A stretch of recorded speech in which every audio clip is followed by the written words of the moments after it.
Hello everyone, I'm teacher Cordelia and I work for Wales English. Today, as you can guess from the title of this video, I'd like to talk about some of the friendships that I've been able to make with the other Wales English teachers and how we've been able to meet together despite living so far apart.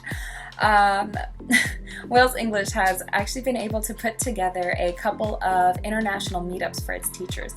I believe last year we had 2 meetups. One was in New York City in the US and the other was in Bristol in the UK.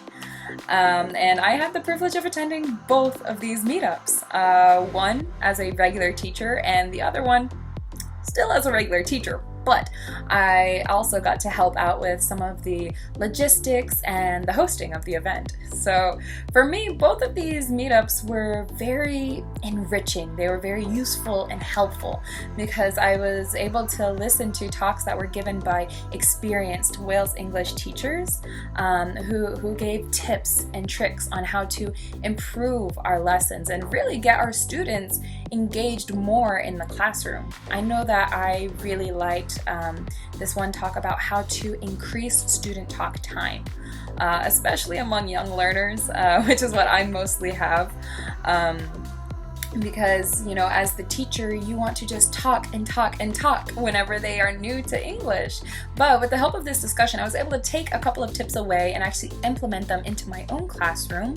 And now, thankfully, my students are actually able to speak more independently. So it's been really nice to see how they progress with the help of these tips. I was really pleasantly surprised.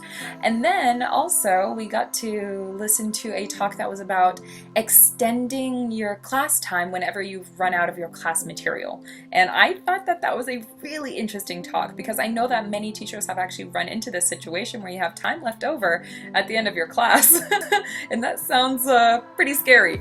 But the teacher that gave this talk, they gave really good advice on how to deal with this situation if it should come up.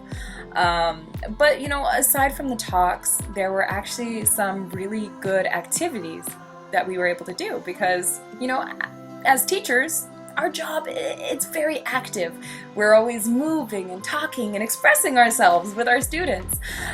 So as a group together, we had some really fun team building exercises. And you know, throughout the day, we had a couple of breaks and we even had the chance to share a meal together where we were able to talk freely and get to know one another, get to know the teachers from throughout the UK. And Ireland and even the Chinese staff that came all the way over from Beijing to meet us personally. That was so nice. And you know, for me, I really thought that Bristol was a very interesting, very impressive meetup. Because I live in Eastern Europe, and so I wasn't really expecting anybody to fly necessarily that far. But that was exactly the case. So the teacher that helped to organize and co-host the meetup in Bristol, he was actually living in France at the time. And you know, many of the other teachers, they weren't local to Bristol. They maybe lived in other places around the UK or Ireland. And even at the meetup in New York City, there were many teachers that actually came all the way from the Dominican Republic and some other countries as well. So it was really cool to see, you know, how international Wales English truly is. And with all of those teachers, there's like a wealth of information because many of them had been teaching for years, whether it was online or in a brick and mortar school. So it was really nice to be able to talk with them and get to know them a lot better. And you know, if you're not local to the area of the Wales English meetup, like me, I'm not from New York City and I'm not from Bristol. What I like to do is I like to arrive a day early and then I like to leave a day later. So maybe 3 days total, if I can, if my schedule allows for it. That way I'm able to explore even more.